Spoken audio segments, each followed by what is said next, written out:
사람들은 제 이름 김정수 앞에 수많은 수식어를 붙입니다. 냉철한 승부사, 대한민국 경제를 움직이는 거인, 때로는 피도 눈물도 없는 기업 사냥꾼이라는 과격한 별명으로 불릴 때도 있습니다. 평생을 그렇게 살아왔지만 그 수많은 이름들 중 제게 가장 무거운 이름은 바로 아버지라는 이름입니다. 제게는 눈에 넣어도 아프지 않을 아들, 경태가 하나 있습니다. 제게 순위를 다투는 대기업의 후계자라는 무거운 타이틀을 가지고 있으면서도 녀석은 어릴 적부터 어찌나 순하고 착하게 자랐는지 모르겠습니다. 저는 아들 덕분에 평생 속 한 번 썩어본 적이 없어요. 그것이 제 가장 큰 자랑이자 동시에 평생의 걱정거리이기도 했습니다. 비즈니스라는 정글 속에서 수많은 인간 군상을 봐온 제 눈에는 경태의 그 선량함이 때로는 약점으로 보였거든요. 사람의 선의를 이용하려는 하이에나 같은 자들이 세상에는 너무나도 많으니까요. 아니나 다를까 대학 시절에도 친구의 사업에 순진하게 보증을 서주었다가 제가 막대한 돈을 물어준 적도 있었습니다. 경태는 그때마다 제게 죄송하다고 고개를 숙였지만 사람을 믿는 천성은 어쩔 수가 없는 모양이더군요. 그러던 어느 날 경태가 얼굴에 한박웃음을 띤 채 제게 선언을 했습니다. 결혼하고 싶은 여자가 생겼다는군요. 이름은 박소연. 평범한 가정에서 자라 지금은 작은 회사에 다니는 디자이너라고 했습니다. 아들은 그 여자를 설명하는 내내 세상 모든 행복을 다 가진 듯한 표정이었어요. 정말 착하고 지혜롭고 검소한 사람이에요, 아버지. 소연 씨를 만나고 제 세상이 완전히 달라졌어요. 아들의 들뜬 목소리에 저는 그저 허허 웃으며 고개를 끄덕여 주었지만 마음 한구석에 찜찜함은 쉬이 가시질 않았습니다. 딱 한 번 상견례도 아닌 가벼운 식사 자리에서 잠시 마주쳤던 박소연이라는 여자는 아들의 말처럼 마냥 착하고 검소해 보이지 않았거든요. 최고급 한정식 집의 값비싼 인테리어를 훑어보던 그녀의 눈빛, 제 아내의 옷차림과 가방을 무심한 척 힐끗거리던 그 미세한 시선의 움직임을 저는 놓치지 않았습니다. 제 질문에는 한치의 오차도 없이 정답만을 말했지만 그 모습이 마치 잘 짜인 각본을 연기하는 배우처럼 느껴졌어요. 제 평생의 감이 경고하고 있었습니다. 저 여자는 무언가를 숨기고 있다고, 제 아들 앞에서는 완벽하게 자신을 위장하고 있다고 말이죠. 그래서 저는 결심했습니다. 제 아들의 인생이 걸린 문제인데 그저 어림짐작만으로 판단할 수는 없는 노릇이죠. 제 눈으로 직접 그 여자의 본모를 확인해야만 했습니다. 곧장 비서를 시켜 박소연의 거주지 주변 유동인구도 거의 없는 허름한 상가 하나를 제 이름이 드러나지 않게 매입하라고 지시했어요. 그리고 며칠 뒤 저는 회장 김정수라는 이름을 잠시 내려놓고 빚에 쪼들리는 까칠한 횟집 사장으로 완벽하게 변신했습니다. 일부러 동대문 시장에 가서 후줄근한 작업복을 몇 벌 사고 며칠간 일부러 면도도 하지 않았죠. 거울 속에 비친 제 모습은 영락없이 세상 풍파에 찌든 가난한 자영업자였습니다. 가게는 일부러 더 허름하게 꾸몄습니다. 테이블 몇 개는 손님을 받는 신용만 할 뿐 가게의 주력은 포장인 것처럼 보이게 만들었습니다. 벽에는 누가 봐도 오래된 듯 누런 기름때가 낀 메뉴판을 걸었죠. 희미한 백열등 아래 저는 달아빠진 앞치마를 두르고 일부러 인상을 잔뜩 찌푸린 채 무딘 칼을 숫돌에 갈았습니다. 모든 준비는 끝났습니다. 이제 그물 안에 물고기가 걸려들기만을 기다리면 되는 것이었죠. 가게 문을 연 지 사흘째 되던 날 저녁, 드디어 기다리던 손님이 왔습니다. 딸랑 하는 녹슨 종소리와 함께 낡은 문이 열리고 한 여자가 들어섰습니다. 멀끔한 오피스룩에 반듯하게 맨 스카프, 손에는 유명 브랜드의 가방을 들고 있었죠. 한눈에 봐도 이런 허름한 가게와는 전혀 어울리지 않는 차림새. 바로 박소연이었습니다. 그녀는 가게 안에 들어서자마자 풍겨오는 희미한 비린내에 저도 모르게 코를 찡긋하더군요. 그러고는 잔뜩 경계하는 눈초리로 저와 가게 내부를 훑어보며 입을 열었습니다. 여기 영업하는 거 맞아요? 저는 그녀를 쳐다보지도 않은 채 숫돌에 칼을 갈며 퉁명스럽게 대답했습니다. 보면 모르시오? 문 열려 있잖소. 제 퉁명스러운 대꾸에 그녀의 미간이 살짝 찌푸려졌습니다. 그녀는 잠시 망설이는 듯 하더니 이내 카운터 앞으로 다가와 메뉴판을 훑어보았습니다. 주문할게요. 뭐로 하시겠소? 그녀는 메뉴판을 손가락으로 툭 치며 저를 아래 위로 훑어보며 물었습니다. 이 집은 메뉴가 이게 다예요? 종류가 너무 없네. 메뉴판에 있는 게 답니다. 연어는 어디산이에요? 노르웨이산 맞아요? 그냥 연어입니다. 제 성의 없는 대답에 그녀는 잠시 말을 잃은 듯 했습니다. 그러더니 이내 무언가 결심한 듯 핸드백에서 검은색 지갑을 꺼내 카운터 위에 탁 하고 소리가 나게 올려놓으며 말했습니다. 알겠고 연어회 제일 비싼 걸로 포장해 주세요. 가장 신선하고 기름진 부위로 주셔야 해요. 어설픈 부위 섞을 생각 마시고요. 돈은 상관없으니까. 그 거만하고 사람을 아래로 내려다보는 듯한 태도. 저는 가까스로 표정을 관리하며 짧게 대답했습니다. 알겠습니다. 잠시 기다리시죠. 주방으로 들어가면서 저는 결심했습니다.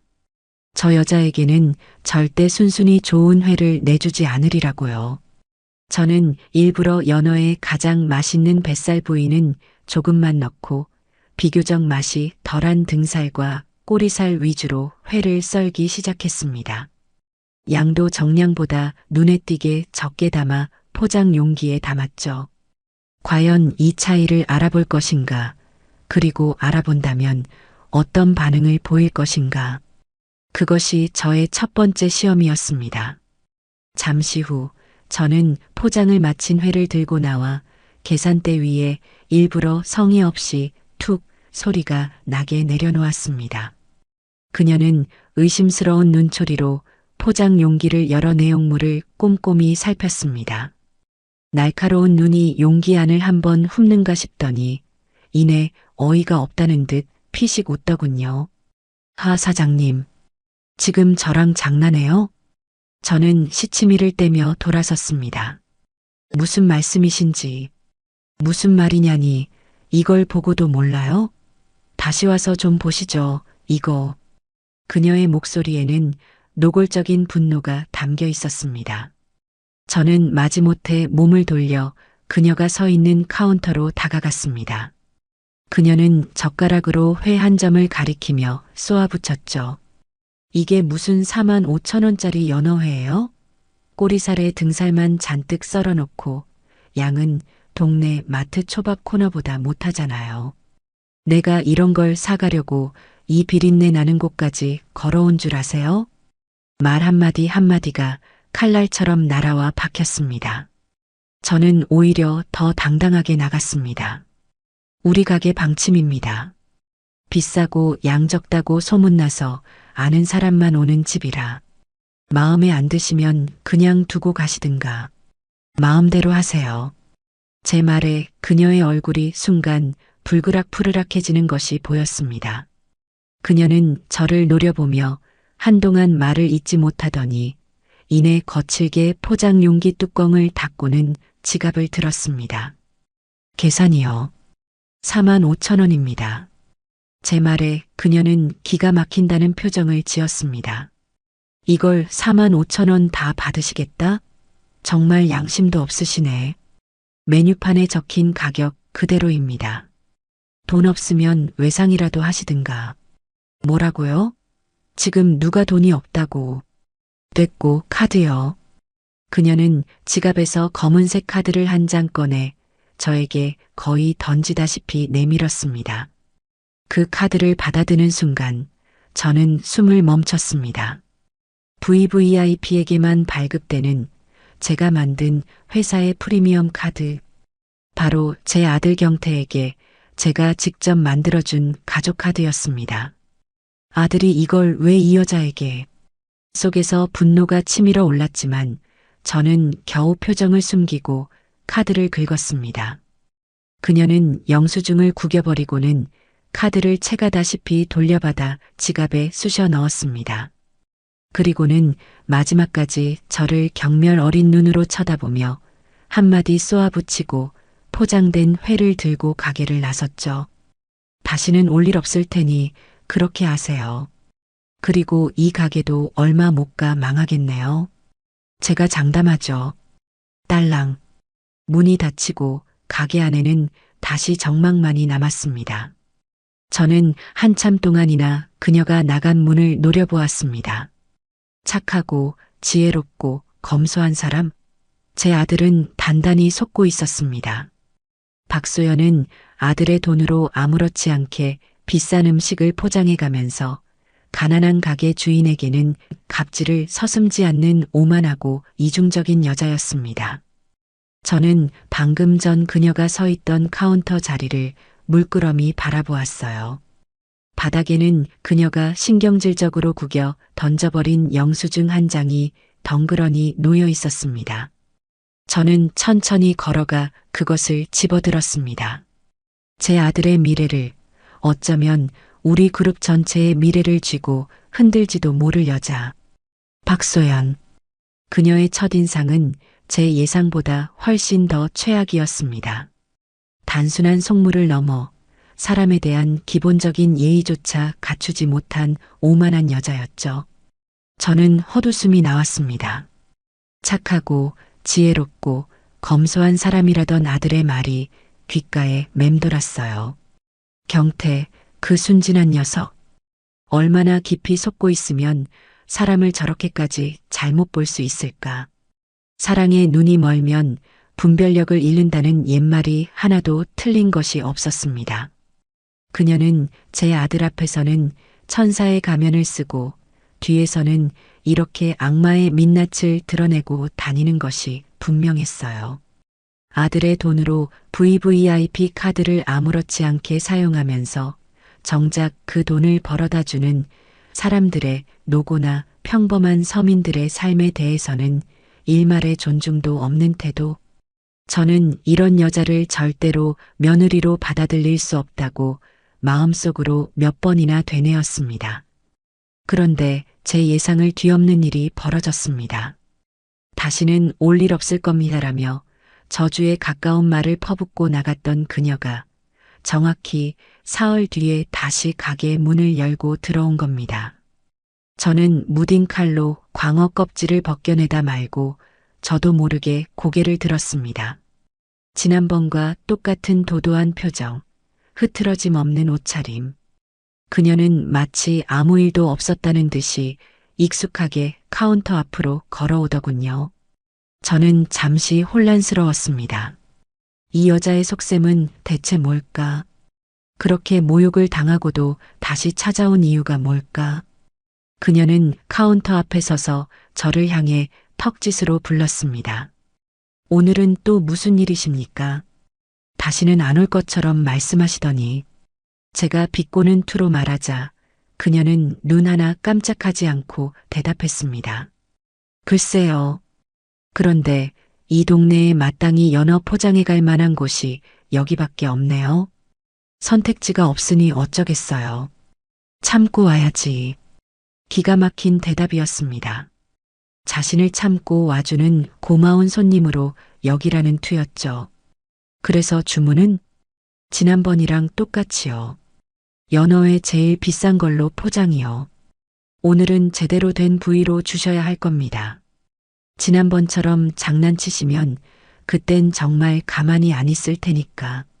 협박에 가까운 말을 내뱉고는 그녀는 가게 한쪽 구석에 놓인 의자에 잠시 앉아 스마트폰을 꺼내 들었습니다.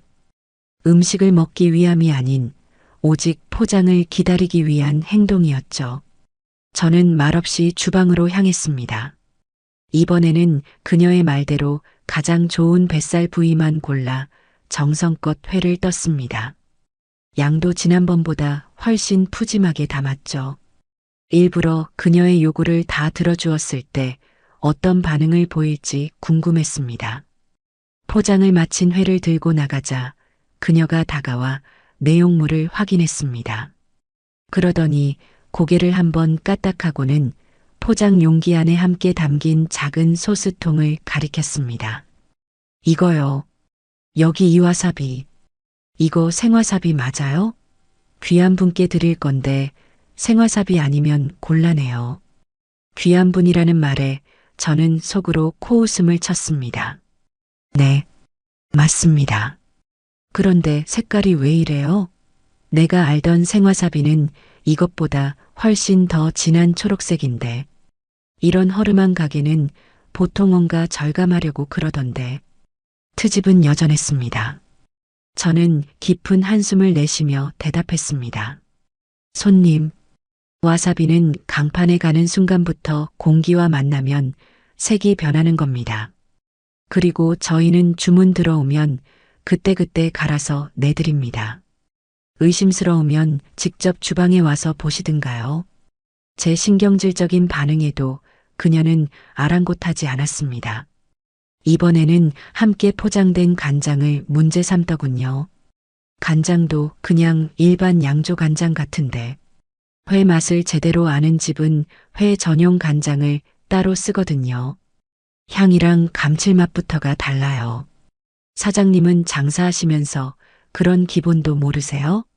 저는 더 이상 상대할 가치를 느끼지 못하고 그녀를 무시한 채 계산기를 두드렸습니다. 그러자 등 뒤에서 그녀의 비웃음 섞인 목소리가 들려왔어요. 대답도 못하는 거 보니 맞나 보네.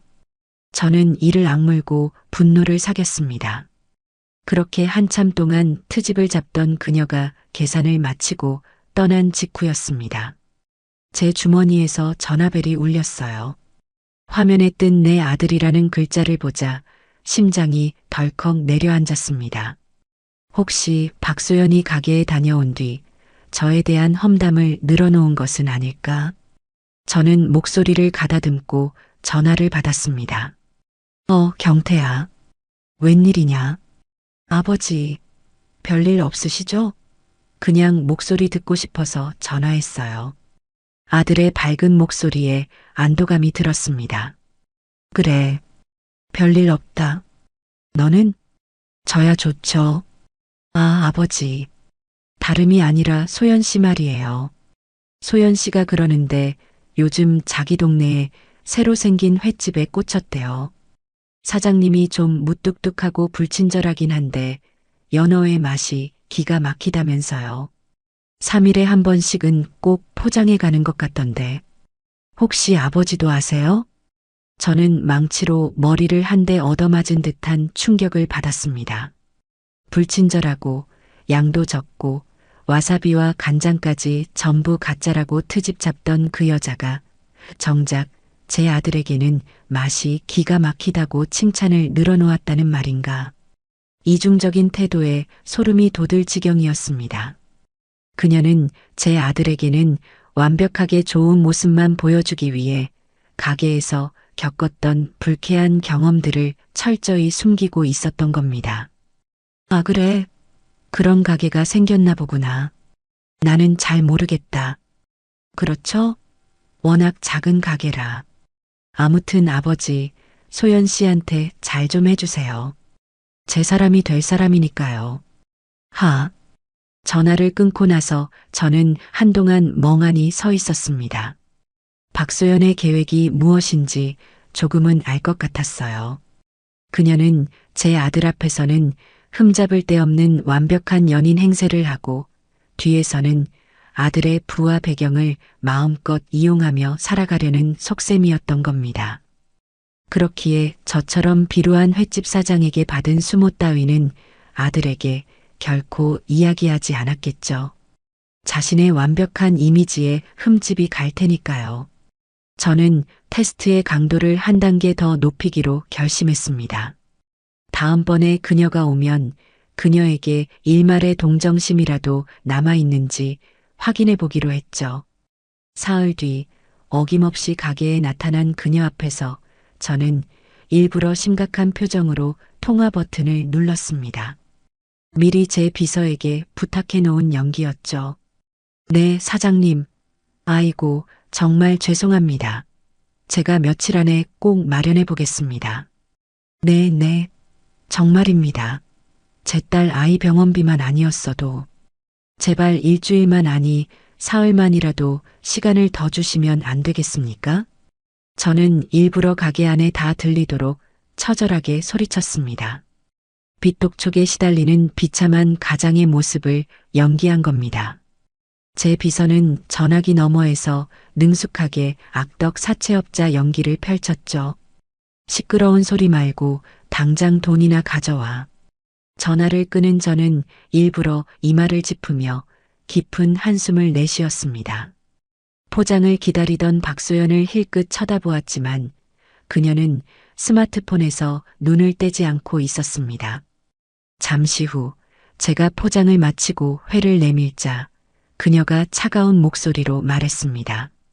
개인적인 사정이 있는 건 알겠는데 손님 앞에서 그런 꼴사나운 모습은 좀 보기 그렇네요. 바쁘시면 주문받은 포장이나 빨리 해주시지. 왜 시간을 끄세요? 저 바쁜 사람이거든요. 연민이나 동정심이라고는 눈곱만큼도 찾아볼 수 없는 얼음장처럼 차가운 말이었습니다.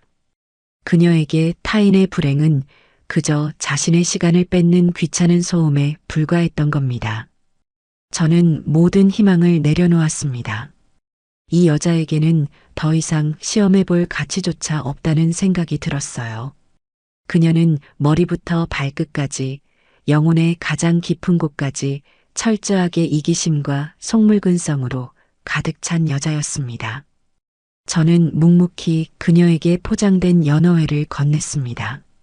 그날따라 유난히 포장 용기가 차갑게 느껴졌습니다. 박소연이 지옥에서 온 단골 손님처럼 3일에 한 번씩 횟집을 드나든 지도 어느덧 한 달이 다 되어가고 있었습니다. 저는 이제 그녀가 가게 문을 열고 들어서는 소리만 들어도 온몸의 신경이 곤두서는 기분이었어요. 그녀는 매번 새로운 트집거리를 찾아냈습니다. 어떤 날은 포장 용기가 환경 호르몬이 나올 것 같다며 불평했고 또 어떤 날은 제가 회 써는 칼 소리가 너무 시끄러워 신경에 거슬린다고 말했죠. 마치 저를 시험하고 제 인내심의 한계를 맛보려는 사람처럼 그녀는 집요하게 저를 괴롭혔습니다. 저는 그 모든 것을 묵묵히 받아냈습니다. 이제는 분노를 넘어 일종의 해탈의 경지에 이른 기분이었죠. 그녀가 어떤 행동을 하든 어떤 말을 내뱉든 제게는 더 이상 놀라울 것도 없었습니다. 그저 역시 박소연답다는 생각뿐이었어요. 저는 그녀의 모든 만행을 머릿속에 차곡차곡 기록해 두었습니다. 언젠가 제 아들 경태 앞에서 이 모든 진실을 밝히고 그 순진한 녀석의 눈을 뜨게 해줄 그날을 위해서였죠. 그러던 어느 날 제 확신을 송두리째 흔드는 사건이 일어났습니다. 그날도 박소연은 어김없이 가게에 나타나 연어회를 주문하고는 포장을 기다리며 카운터 근처에 서서 휴대폰만 들여다보고 있었습니다. 그때였습니다. 딸랑 하는 소리와 함께 가게 문이 열리고 남루한 행색의 노인이 들어섰습니다. 몇 년은 감지하는 듯 떡이 진 머리, 온갖 때가 묻어 원래 색을 알아볼 수 없는 외투. 한눈에 봐도 오랫동안 거리에서 생활한 노숙인이었죠.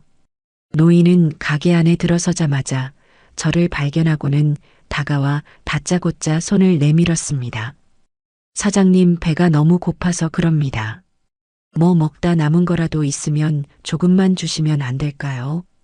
쉰 목소리에는 간절함이 묻어 있었습니다. 저는 인상을 찌푸렸습니다. 장사하는 가게에 이런 분이 들어오면 영업에 방해가 될 것이 뻔했죠. 저는 자리에서 일어나 노인의 팔을 붙잡고 밖으로 끌어내려 했습니다. 어르신, 죄송하지만 여기서 이러시면 안 됩니다. 다른 손님도 계시고 하니 어서 나가주시죠. 바로 그때였습니다. 제가 노인과 실랑이를 벌이고 있을 때 등 뒤에서 얼음처럼 차가운 목소리가 들려왔습니다. 잠깐만요. 박소연이었습니다. 그녀는 언제 다가왔는지 제 바로 뒤에 서서 저와 노인을 번갈아 쳐다보고 있었죠. 저는 또 무슨 트집을 잡으려는 건가 싶어 신경질적으로 대꾸했습니다. 뭡니까? 지금 바쁜 거 안 보여요? 그 손 놓으세요. 네. 그분한테서 손 떼시라고요. 사장님이 뭔데 사람을 그렇게 함부로 대하세요? 저는 어이가 없어서 말문이 막혔습니다. 평소에 저를 벌레 보듯 하던 여자가 갑자기 노숙인의 편을 들고 나서는 이 상황이 도무지 이해가 되지 않았죠. 제가 멍하니 서 있는 사이 박소연은 자신의 지갑에서 10,000원짜리 한 장을 꺼내 노인의 손에 쥐어주었습니다. 이걸로 저기 길 건너 국밥집 가서 따뜻한 밥 사드세요. 여기서 이러지 마시고요. 그녀의 말투는 여전히 쌀쌀맞고 무뚝뚝했습니다. 하지만 그 행동은 분명한 온정이었습니다. 노인은 몇 번이고 고개를 숙여 감사 인사를 하고는 10,000원짜리를 소중하게 품에 안고 가게를 나섰습니다. 저는 한참 동안이나 멍하니 서서 그녀를 바라보았습니다. 혼란스러웠습니다. 저 여자의 진짜 모습은 대체 뭘까? 가난한 횟집 사장은 무시하고 갑질하면서 자신보다 더 약하고 남루한 사람에게는 돈을 내어주는 저 행동을 어떻게 받아들여야 할까? 혹시 이것 또한 계산된 연기는 아닐까? 저라는 관객을 앞에 두고 자신은 의외로 따뜻한 사람이라는 것을 보여주기 위한 위선은 아닐까? 저는 애써 그런 쪽으로 결론을 내리고 고개를 저었습니다. 며칠 뒤 아들 경태가 박소연을 저희 본가에 정식으로 인사시키러 왔습니다. 허름한 횟집이 아닌 수백억을 호가하는 저의 집에서 마주한 박소연은 완전히 다른 사람이었습니다. 횟집에서의 까칠하고 오만한 모습은 온데간데 없고 단아한 원피스 차림에 예의 바르고 상냥한 미소를 띤 완벽한 예비 며느리의 모습이었죠. 그녀는 제 아내를 위해서는 유명 디자이너의 스카프를, 저를 위해서는 최고급 만년필을 선물로 준비해 왔습니다. 그녀의 센스 있는 선물 선택과 어른을 공경하는 태도에 제 아내는 연신 흡족한 미소를 지었습니다. 소연 양, 정말 마음에 드는구나. 우리 경태가 사람 보는 눈이 있어. 아내의 칭찬에 그녀는 수줍게 웃으며 대답했습니다. 과찬이세요, 어머님. 제가 더 잘해야죠. 경태 씨처럼 좋은 사람을 만난 건 제 인생 최고의 행운인걸요. 그 모습을 지켜보는 제 속은 시커멓게 타들어가는 것 같았습니다. 저 가증스러운 연기. 저는 그녀가 돈과 권력 앞에서 얼마나 교묘하게 자신의 본 모습을 숨길 수 있는지 똑똑히 보고 있었습니다. 식사를 하는 내내 저는 일부러 그녀에게 곤란한 질문들을 던졌습니다. 소연 양, 부모님은 어떤 분들이신가? 하시는 일은? 아버지는 제가 어릴 때 돌아가셨고 어머니는 평범한 주부세요. 그래. 그럼 집안 형편이 썩 넉넉지는 않았겠군. 우리 경태가 주는 선물들이나 생활비 지원이 큰 도움이 되겠어. 제 노골적인 물음에 아들 경태의 얼굴이 하얗게 질렸지만 박소연은 표정 하나 바꾸지 않고 미소 지으며 대답했습니다. 네, 회장님. 물론 경태 씨가 많이 도와줘서 늘 감사하게 생각하고 있어요. 하지만 저도 제 힘으로 열심히 살아가려고 노력 중입니다. 부모님께 부끄럽지 않은 딸이 되고 싶거든요. 그녀의 대답은 한치의 흐트러짐도 없었습니다. 저는 오히려 그녀의 그 완벽함에 소름이 돋았습니다. 마치 수십 번은 연습한 대본을 읊는 배우처럼 그녀는 모든 공격을 능숙하게 받아넘겼습니다. 그날 이후 저는 그녀가 돈을 보고 의도적으로 제 아들에게 접근했다는 확신을 더욱 굳혔습니다. 다시 횟집으로 돌아온 그녀는 본래의 모습으로 돌아와 있었습니다. 그날은 제가 포장 용기 안에 넣어준 초생강의 색이 마음에 들지 않는다며 한참 동안이나 불평을 늘어놓더군요. 사장님, 이 초생강은 색소가 너무 많이 들어간 거 아니에요? 원래 좋은 초생강은 이렇게 부자연스러운 분홍색이 아니에요. 은은한 상아색을 띈다고요. 이런 싸구려 재료 쓰시면 회 맛까지 다 버리는 거예요. 저는 이제 그녀의 불평에 대꾸할 기력조차 남아있지 않았습니다. 그녀는 늘 그랬듯 포장된 회를 챙겨 계산을 마쳤습니다. 그런데 가게를 나서기 위해 몸을 돌리던 바로 그 순간 저는 보고야 말았습니다. 계산대 위에 놓아두었던 자신의 가방을 집어드는 그녀의 손이 아주 미세하게 하지만 분명하게 떨리고 있는 것을요. 처음에는 그저 분노 때문에 그러는 것이라 생각했습니다. 저에 대한 그리고 이 가게에 대한 불만이 가득하니 그럴 수도 있겠다고요. 하지만 그 떨림은 단순한 분노의 표현과는 조금 달라 보였습니다. 마치 무언가를 필사적으로 참고 있는 사람처럼 위태롭게 떨리는 손. 그 모습이 이상하게도 제 뇌리에 깊이 박혔습니다. 마음 한구석에 아주 작고 희미한 의문의 씨앗이 심어진 것은 바로 그 순간이었습니다. 박소연의 떨리는 손을 목격한 이후 제 마음속은 더욱 복잡해졌습니다. 노숙인에게 보였던 의외의 온정, 본가에서 보여준 완벽한 연기, 그리고 마지막에 스치듯 본 그 위태로운 손 떨림까지 그녀를 둘러싼 모든 것이 거대한 모순 덩어리처럼 느껴졌어요. 제가 처음 내렸던 결론, 즉 그녀가 속물근성으로 가득 찬 이중인격자라는 정의만으로는 설명되지 않는 부분들이 자꾸만 눈에 밟혔습니다. 하지만 그렇다고 해서 그녀가 제 아들에게 보여주는 모습이 진심이라고 믿을 수도 없는 노릇이었죠. 제 아들의 인생을 망칠 수도 있는 도박을 할 수는 없었습니다. 저는 결국 결단을 내렸습니다. 더 이상 제 주관적인 관찰이나 어설픈 테스트에만 의존해서는 안 되겠다고요. 객관적이고 명확한 사실이 필요했습니다. 저는 곧장 비서를 통해 국내에서 가장 유능하다는 흥신소의 소장을 비밀리에 제 사무실로 불렀습니다. 제 신분을 밝히자 중년의 남자는 허리를 90도로 꺾으며 깎듯이 예의를 차렸습니다. 회장님, 저 같은 사람을 어인일로 부르셨습니까? 저는 서랍에서 박소연의 사진과 신상 정보가 담긴 서류를 꺼내 그에게 건넸습니다. 이 여자에 대해 알아봐 주시오. 아주 사소한 것 하나까지도 빠짐없이 가족관계, 재정상태, 교우관계, 평소 행적, 이 여자의 모든 것을 샅샅이 알아내야 합니다. 단 절대 들켜서는 안 됩니다. 내가 의뢰했다는 사실은 당신 무덤까지 가져가야 할 거요. 제 단호한 말투에 소장은 긴장한 표정으로 서류를 받아들었습니다. 염려 마십시오, 회장님.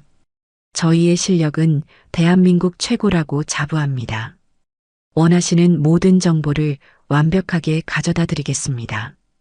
그렇게 박소연에 대한 비밀 뒷조사가 시작되었습니다. 조사원을 붙이고 며칠이 지나지 않아 첫 번째 보고가 올라왔습니다. 저는 제 개인 집무실에서 비서가 건넨 두툼한 봉투를 열어보았습니다.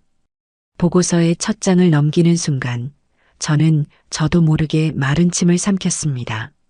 그 내용은 제가 예상했던 것과는 사뭇 달랐기 때문입니다. 보고서에 따르면 박소연의 아버지는 그녀가 고등학생일 때 지병으로 돌아가셨고 그 후 홀어머니 밑에서 자랐다고 했습니다. 그런데 문제는 그녀의 어머니였습니다. 현재 암으로 시립병원의 장기 요양병동에 입원 중이며 상태가 위중하여 시한부 판정을 받았다는 내용이 적혀 있었죠. 그녀가 살고 있는 곳 또한 경태가 사준 고급 오피스텔이 아닌 지은 지 30년이 넘은 낡은 아파트였습니다. 그녀가 다니는 작은 디자인 회사의 월급은 병원비를 감당하기에는 턱없이 부족한 수준이었고요. 저는 보고서를 든 채 한동안 멍하니 앉아 있었습니다. 아픈 어머니를 병원에 두고 그 비싼 연어회를 3일에 한 번씩 포장해 갔다는 말인가. 아들이 준 블랙카드로 자신의 사치를 채우면서 정작 어머니는 허름한 시립 병원에 방치해 두고 있었다는 뜻인가. 저는 분노를 넘어 깊은 배신감을 느꼈습니다. 만약 그녀가 정말 효심이 깊은 딸이라면 아들의 카드로 명품을 살 게 아니라 어머니의 병원부터 옮겨드렸어야 마땅합니다. 그녀의 위선이 상상 이상이라는 생각에 치가 떨렸습니다. 저는 이 사실을 어떻게 경태에게 알려야 할지 눈앞이 캄캄해졌습니다. 그 보고서를 받은 바로 다음 날이었습니다. 저는 무거운 마음으로 횟집 문을 열고 손님을 기다리고 있었습니다. 오후 늦게 박소연이 어김없이 가게에 들어섰습니다. 저는 그녀의 얼굴을 차마 마주 볼 수가 없었어요. 그녀의 얼굴 뒤로 병상에 누워있을 그녀의 어머니 모습이 겹쳐 보였기 때문입니다. 그녀는 그날따라 아무 말 없이 연어회만 주문하고 포장을 기다리며 가게 한쪽 의자에 잠시 앉아 있었습니다. 어딘지 모르게 평소보다 더 지치고 수척해 보이는 얼굴이었습니다. 그때였습니다. 가게 바로 앞에서 엄마 손을 잡고 가던 5살짜리 남자아이가 그만 발을 헛디뎌 넘어지고 말았습니다. 아이의 손에 들려있던 커다란 초코 아이스크림이 바닥에 힘없이 떨어져 뭉개졌죠. 아이는 무릎이 까진 아픔보다 아이스크림을 잃은 슬픔이 더 컸는지 그 자리에 주저앉아 서럽게 울음을 터뜨렸습니다. 아이 엄마는 당황하며 아이를 달래기 시작했죠. 뚝 그쳐 아들.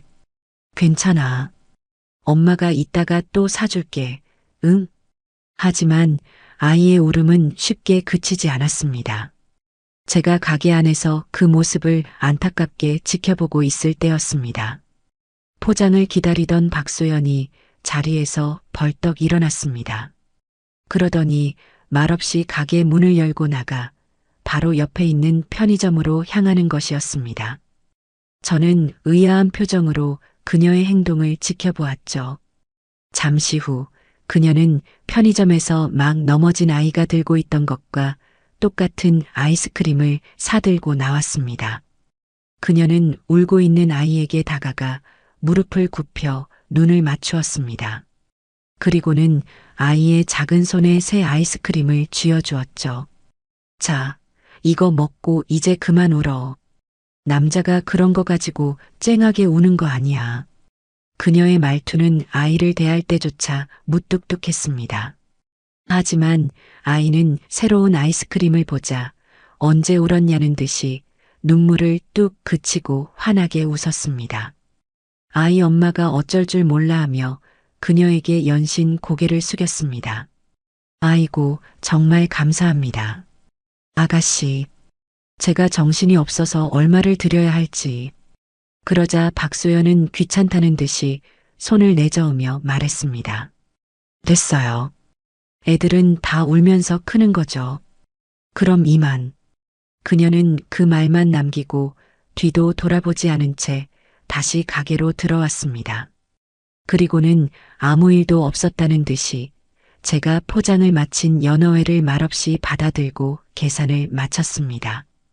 저는 그런 그녀의 뒷모습을 복잡한 심경으로 바라보았습니다. 불쌍한 노숙인을 돕고 우는 아이를 달래주는 저 모습이 과연 연기일까? 만약 연기라면 대체 누구에게 보여주기 위한 연기란 말인가? 아무도 신경 쓰지 않는 길거리에서까지 연기를 할 필요는 없지 않은가? 그녀의 행동은 일관성이 없었습니다. 저에게는 한없이 차갑고 무례하지만 자신보다 약한 존재에게는 무심한 척 온정을 베풀었습니다. 아들의 돈은 마음껏 쓰면서 정작 아픈 어머니는 시립병원에 그대로 두고 있었습니다. 저는 혼란스러웠습니다. 저는 그녀가 선인인지 악인인지 도무지 판단할 수가 없었습니다. 그녀는 마치 수많은 얼굴을 가진 제가 감히 판단할 수 없는 복잡한 인간일 뿐일까요? 한 가지 확실한 것은 제가 그녀에 대해 알아야 할 것이 아직 많이 남아있다는 사실뿐이었죠. 그래서 저는 조사원에게 박소연의 어머니가 입원해 있는 병원을 중심으로 그녀의 행적을 더욱 집요하게 파헤쳐보라고 지시했습니다. 진실이 무엇이든 저는 그것을 제 눈으로 직접 확인해야만 했습니다. 그렇게 피가 마르는 듯한 며칠의 시간이 흘렀습니다. 저는 매일같이 횟집 문을 열고 닫으며 조사원으로부터 결정적인 연락이 오기만을 기다렸습니다.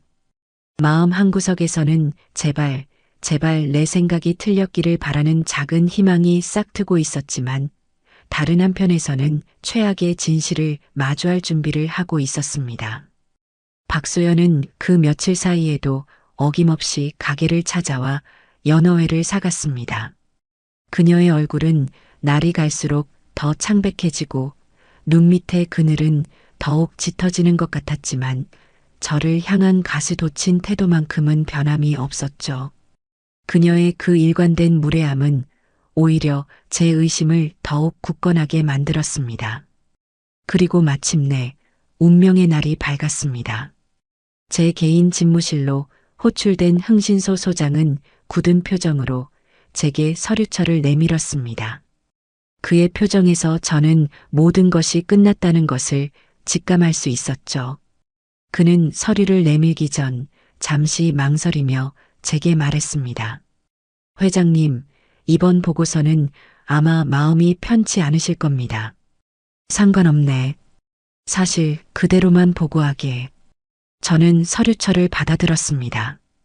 그 안에는 박소연의 통장 거래 내역, 신용카드 사용 내역, 통화 기록의 일부까지 한 인간의 삶을 적나라하게 해부해 놓은 듯한 자료들이 빼곡했습니다. 그리고 마지막 장에 제가 그토록 기다렸던 블랙카드에 대한 분석 보고서가 첨부되어 있었습니다. 회장님, 박소연이 사용하고 있는 블랙카드의 상세 이용 내역을 확인했습니다. 그 연어회 사는 것 이외에는 별다른 특이점은 없습니다. 역시 자신의 혀를 즐겁게 하기 위한 연어회를 사 먹는데 사용하고 있었던 겁니다. 그것도 3일에 한 번씩, 단 한 번의 망설임도 없이요. 병상에 누워 죽어가는 어머니는 값싼 시립병원에 방치한 채 자신은 미래의 남편이 될 사람의 믿음을 배신하며 얻은 돈으로 사치를 부리고 있었던 겁니다. 저는 주먹을 너무 세게 쥔 나머지 손톱이 손바닥을 파고드는 고통조차 느끼지 못했습니다. 온몸의 피가 차갑게 식는 기분이었습니다. 알겠네. 수고했어. 이제 이 일에서 완전히 손 떼게. 오늘 이후로 자네는 나를 만난 적도 이 여자에 대해 조사한 적도 없는 걸세. 보수는 약속한 것의 2배로 챙겨주겠네. 저는 소장을 돌려보낸 뒤 한참 동안이나 집무실 의자에 깊숙이 몸을 묻은 채 눈을 감았습니다. 더 이상의 시험은 무의미했습니다. 모든 증거가 박소연의 파렴치하고 탐욕스러운 본성을 가리키고 있었으니까요. 이제 남은 것은 단 하나 그녀가 다시는 제기할 수 없을 정도의 처절한 응징뿐이었습니다. 저는 그녀를 위한 마지막 무대를 준비하기 시작했습니다.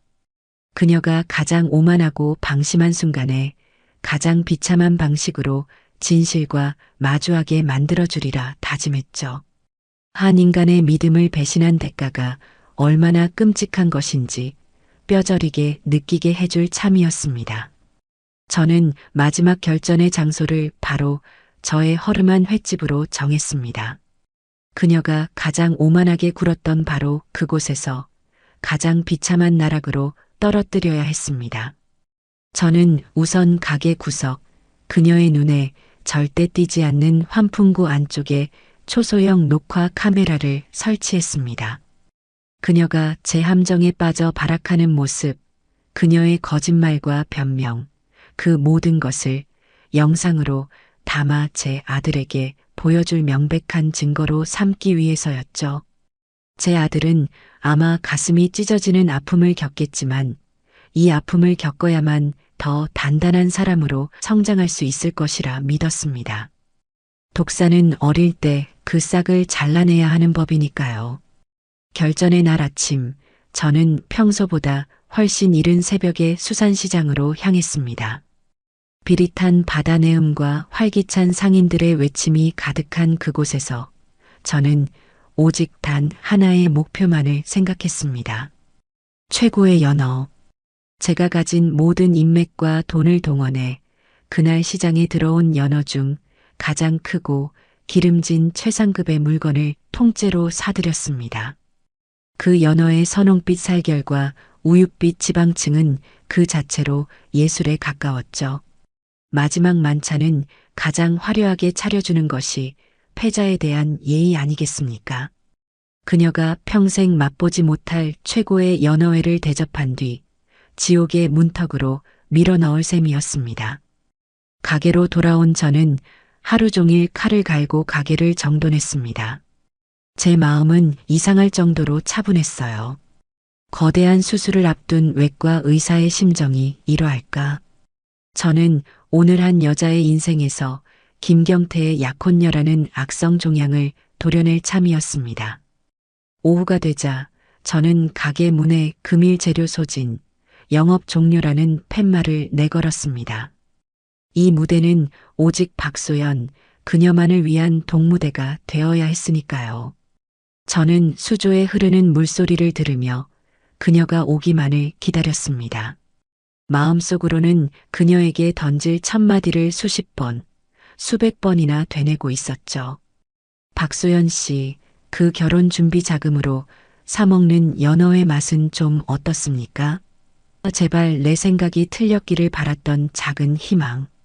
하지만 그녀의 이런 태도는 모든 정황이 그녀가 파렴치한 속물이라는 사실을 가리키고 있다는 확신만을 더해줄 뿐이었습니다. 저는 이제 그녀의 가면을 벗겨낼 마지막 칼을 빼들 준비를 마쳤습니다.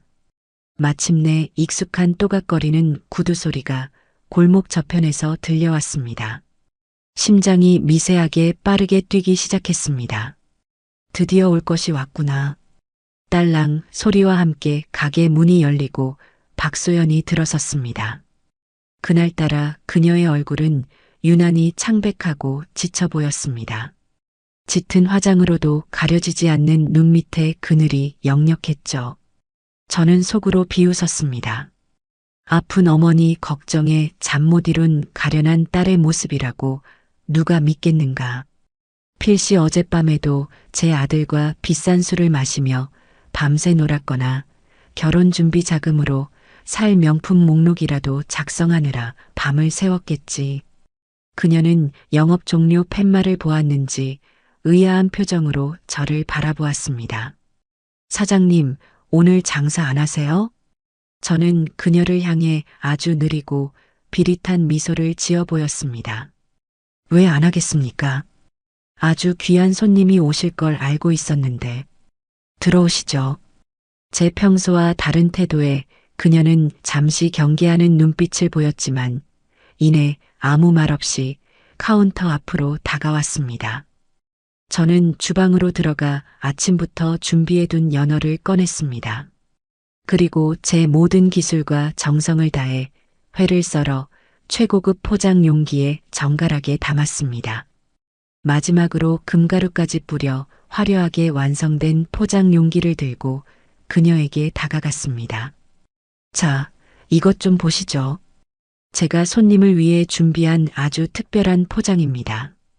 저는 그녀의 눈앞에서 포장 용기를 여러 내용물을 보여주었습니다.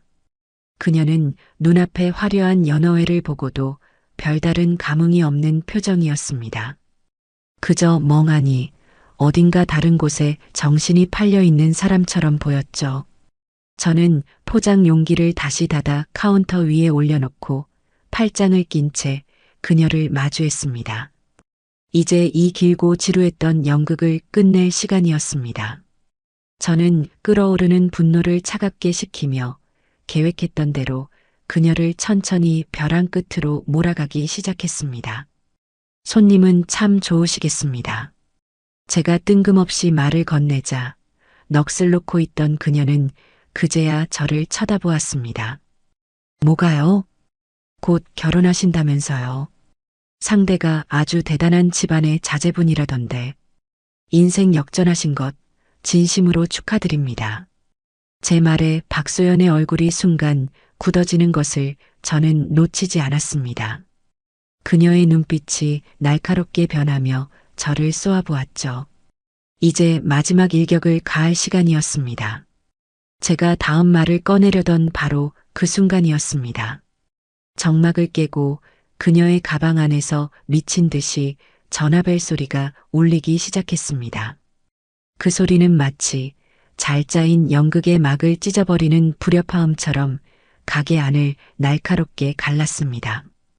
요란하게 울려 퍼지는 전화벨 소리에 저의 타오르던 분노와 승리감은 순간 길을 잃었습니다.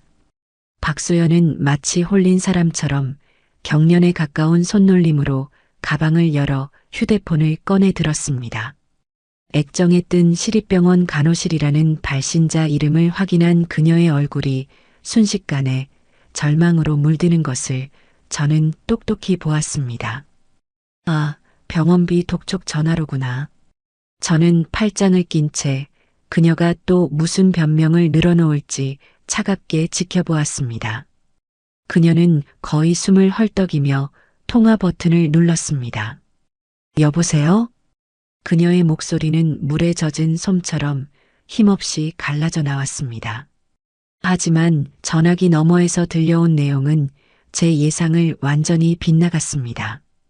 박소연의 눈이 금방이라도 튀어나올 듯 커졌고 그녀의 입술이 파르르 떨리기 시작했습니다.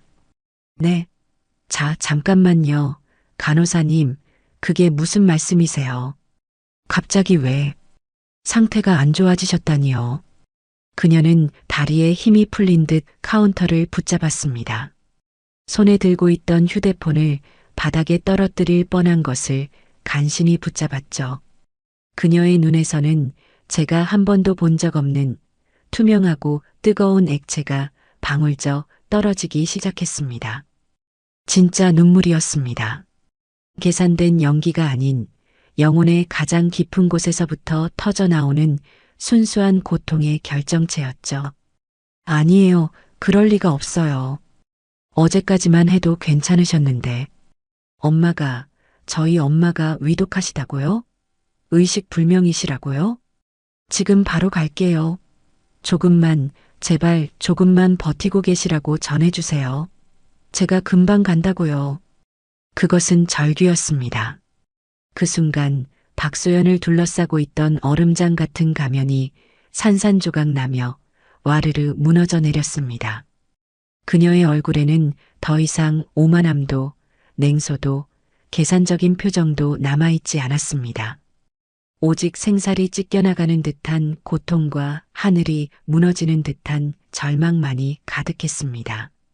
전화를 끄는 그녀는 잠시 동안 허공을 응시하며 휘청거렸습니다.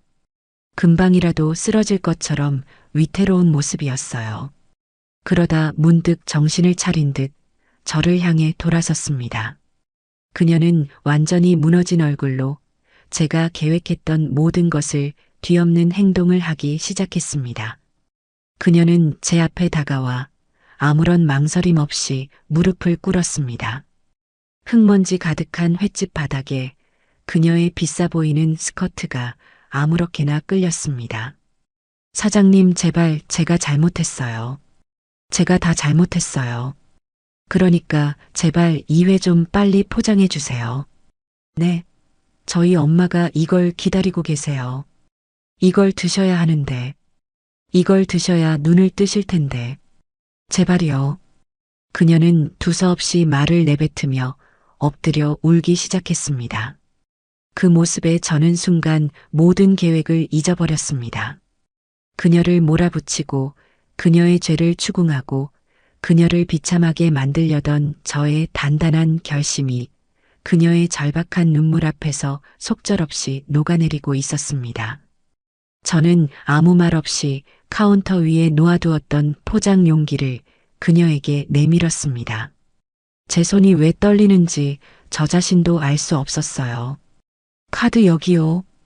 그녀는 울면서 일어나 허둥지둥 지갑에서 경태의 블랙카드를 꺼내 제게 내밀었습니다. 저는 말없이 카드를 받아 결제하고는 영수증과 함께 돌려주었습니다. 가보세요. 빨리. 감사합니다. 정말 감사합니다. 그녀는 포장된 연어회를 마치 세상에서 가장 소중한 보물인 양품에 안고 비틀거리는 걸음으로 가게 문을 향해 달려갔습니다. 그런데 너무 서두른 나머지 계산대 위에 올려놓았던 자신의 지갑을 그대로 두고 뛰쳐나간 것이었습니다. 그녀가 가게 문을 열고 사라지는 순간 저는 계산대 위에 덩그러니 남겨진 검은색 장지갑을 발견했습니다. 저기요, 손님, 지갑. 제가 소리쳐 불렀지만 그녀는 이미 제 목소리가 닿지 않는 곳으로 사라진 후였습니다. 저는 그 지갑을 집어들었습니다. 더 이상 테스트가 아니었습니다. 이것은 제가 반드시 확인해야만 하는 무언가였습니다. 저는 횟집 문을 잠그고 그녀의 지갑을 손에 쥔 채 무작정 그녀가 사라진 방향으로 달리기 시작했습니다.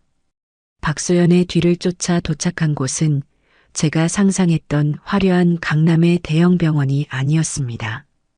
택시는 도시 외곽, 낡고 빛바랜 건물들이 즐비한 동네로 접어들었고 마침내 시립병원이라는 낡은 간판 앞에서 멈춰 섰습니다.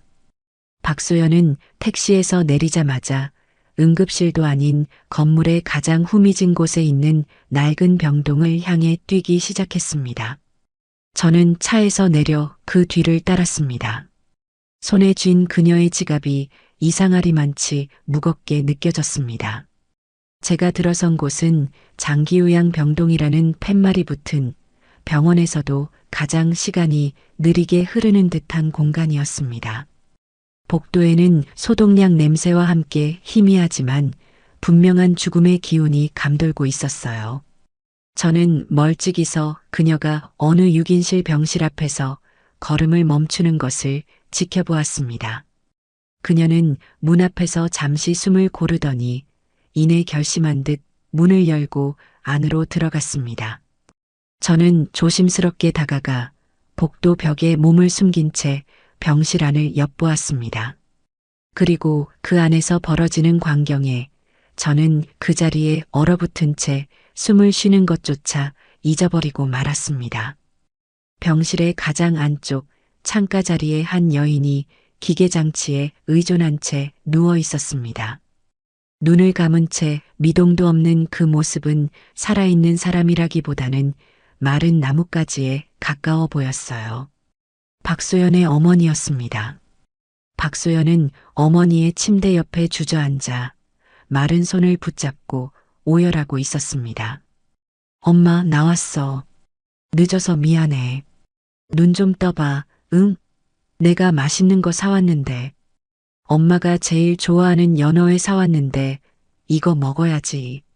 그녀는 울면서도 품에 안고 온 연어회 포장을 조심스럽게 풀었습니다. 엄마, 이거 봐. 오늘따라 유난히 맛있어 보이지?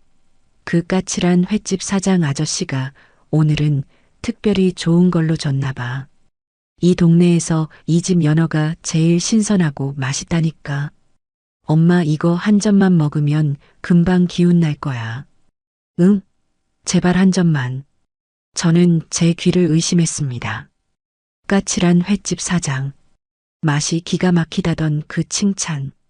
아들 경태에게 했던 그 모든 말이 사실은 의식 없는 어머니의 귓가에라도 희망을 속삭여주고 싶었던 딸의 간절한 기도였던 겁니다. 바로 그때 하얀 가운을 입은 간호사가 병실로 들어왔습니다. 간호사는 박소연의 어깨를 두드리며 안타까운 표정으로 말했죠. 소연 씨, 이제 그만 마음의 준비를 해야 할 것 같아요. 어머님 혈압이 계속 떨어지고 있어요. 오늘 밤을 넘기기 힘드실 것 같아요. 아니에요, 선생님. 우리 엄마 괜찮을 거예요. 보세요. 지금 제가 세상에서 제일 맛있는 연어회 사왔잖아요. 우리 엄마 이거 냄새라도 맡으면 금방 눈 뜨실 거예요. 간호사는 깊은 한숨을 내쉬며 그녀를 위로했습니다. 제가 서 있던 복도까지 그녀의 목소리가 너무나도 선명하게 들려왔습니다. 정말 대단해요, 소연 씨. 어머님께서 다른 음식은 물 한 모금도 제대로 못 넘기시고 유일하게 소연 씨가 사오는 이 연어회만 의식 있을 때 조금씩 드셨잖아요. 마지막까지 따님 생각하는 어머님 마음도 참. 그런데 소연 씨, 이렇게 매일같이 비싼 회 사오려면 힘들지 않아요? 내가 듣기로는 회사 끝나고 아르바이트까지 한다던데. 병원비도 만만치 않을 테고 그러다 소연 씨 몸이 먼저 축나겠어요. 순간 제 머릿속의 모든 퍼즐 조각들이 제자리를 찾아가며 하나의 거대한 그림을 완성했습니다. 심장이 바닥으로 곤두박질 치는 것 같았어요. 그녀가 3일에 한 번씩 그 모든 수모를 견뎌내며 저희 횟집을 찾았던 이유, 아들의 블랙카드로 망설임 없이 비싼 연어회를 샀던 이유, 그것은 그녀 자신의 사치를 위해서가 아니었습니다. 아무것도 먹지 못하는 어머니가 유일하게 입에 대는 음식을 어떻게든 구해다 드리기 위한 딸의 처절한 몸부림이었던 겁니다. 제가 퍼부었던 모든 모욕과 경멸이 날카로운 비수가 되어 제 심장에 와서 박혔습니다. 그녀가 트집 잡았던 와사비와 간장, 가게의 위생 상태, 그 모든 것은 혹시라도 면역력이 약해진 어머니에게 해가 될까 염려했던 딸의 노파심이었습니다. 노숙인과 우는 아이에게 베풀었던 온정은 그녀의 본성이었고 저에게 보였던 가시, 도친 태도는 이 잔인한 세상을 혼자서 버텨내기 위한 그녀의 갑옷이었습니다. 결혼 준비 자금. 그녀는 그 돈으로 자신의 웨딩드레스나 예물을 알아본 것이 아니었습니다. 그 돈으로 꺼져가는 어머니의 생명을 단 하루라도, 단 한 끼라도 더 연장시키고 있었던 겁니다. 저는 더 이상 그곳에 서 있을 수가 없었습니다. 조용히 뒷걸음질쳐 병실을 빠져나왔습니다. 비틀거리는 걸음으로 병원 복도를 걸어 나오는데 세상이 온통 뿌옇게 보였습니다. 제가 무슨 짓을 한 것인지 이제야 깨달았습니다. 저는 제 아들을 지킨다는 오만한 명분 아래 세상에서 가장 고귀하고 강인한 사랑을 짓밟고 모욕했습니다. 한 인간의 존엄성을 잔인하게 시험하고 그녀의 가장 깊은 상처에 소금을 뿌렸습니다. 저는 핸들에 얼굴을 묻은 채 난생 처음으로 깊은 무력감과 죄책감에 몸을 떨어야 했습니다. 시립병원 주차장, 차갑게 식어버린 제 차 안에서 아들 경태에게 전화를 건 뒤, 저는 한참 동안이나 아무것도 할 수가 없었습니다. 손에 들려있던 박소연의 지갑이 마치 거대한 낙인처럼 느껴졌어요. 제 어리석음과 잔인함의 증거. 저는 그 지갑을 차마 똑바로 쳐다볼 용기조차 나지 않았습니다. 병원 건물 안에서는 지금 이 순간에도 한 여자가 꺼져가는 어머니의 생명 앞에서 홀로 사투를 벌이고 있을 터였습니다. 그리고 저는 그 고결한 사투를 벌이는 여자의 등에 칼을 꽂으려 했던 비겁하고 추악한 인간이었죠. 머릿속이 하얗게 비어버린 것 같다가도 지난 몇 달간의 기억들이 마치 주마등처럼, 아니, 제 죄를 고발하는 증거 영상처럼 쉴 새 없이 재생되었습니다. 처음 횟집 문을 열고 들어서던 박소연의 쌀쌀맞던 표정. 돈은 상관없으니까 제일 좋은 부위로 주세요라던 그 가시 돋친 말투.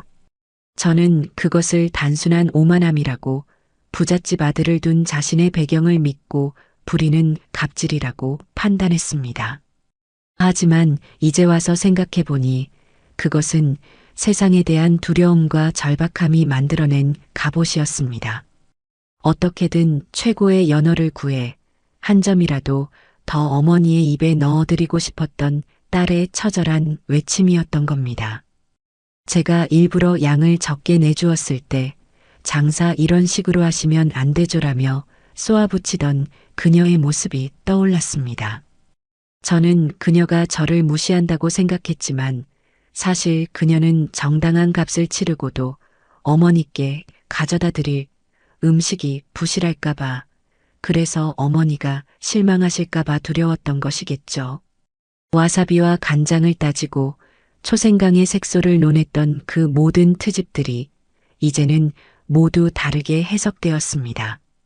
혹시라도 질 나쁜 음식이 면역력이 약해진 어머니의 몸에 해가 될까봐, 행여나 탈이라도 날까봐 전전긍긍했던 딸의 노파심.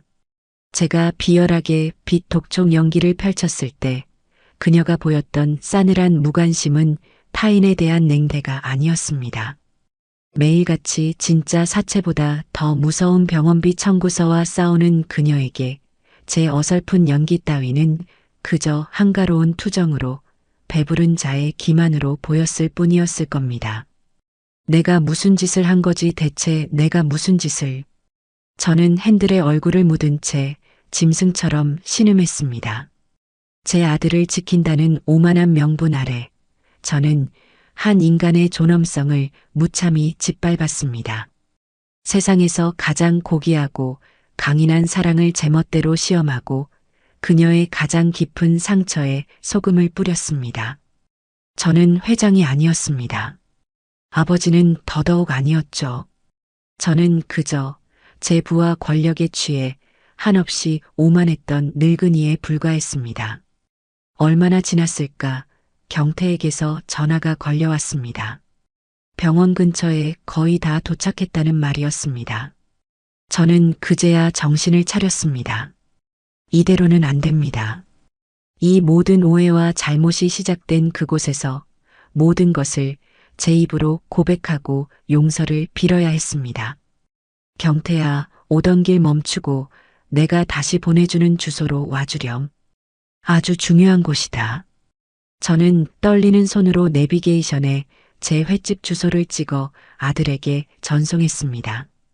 그리고 비틀거리며 차에서 내려 박소연의 지갑을 품에 안고 다시 병원 안으로 들어갔습니다. 그녀를 마주할 용기는 없었지만 이 지갑만큼은 돌려주어야 했습니다. 병동 입구의 간호사 스테이션에 다가가 최대한 몸을 낮추고 간호사에게 지갑을 내밀었습니다. 저 박소연 씨 보호자분 물건인데 제가 주었습니다. 대신 좀 전해주시겠습니까? 간호사는 저를 이상한 눈초리로 쳐다보았지만 이내 고개를 끄덕였습니다. 저는 그대로 도망치듯 병원을 빠져나왔습니다.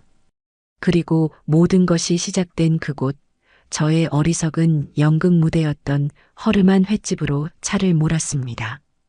가게에 도착해 굳게 닫힌 문을 열자 서늘한 공기와 함께 비릿한 생선 냄새가 저를 맞았습니다.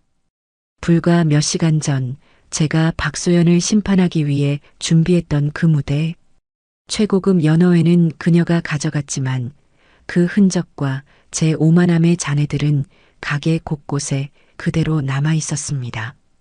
저는 의자에 주저앉아 얼마 전 제가 직접 설치했던 초소형 카메라를 떠올렸습니다. 모든 것을 녹화하고 있었을 그 카메라. 저는 사다리를 밟고 올라가 환풍구 안에서 조심스럽게 카메라를 꺼냈습니다. 그리고 제 휴대폰과 연결했죠. 화면 속에는 지난 몇 달간의 기록이 고스란히 담겨 있었습니다. 저는 처음부터 영상을 돌려보기 시작했습니다. 노숙인이 들어왔을 때 제가 그를 쫓아내려 하자 저를 막아서던 박소연의 모습, 저는 그때 그녀가 위선을 떤다고 생각했습니다. 하지만 다시 본 영상 속 그녀의 표정은 달랐습니다. 그것은 위선자의 계산된 표정이 아니었습니다.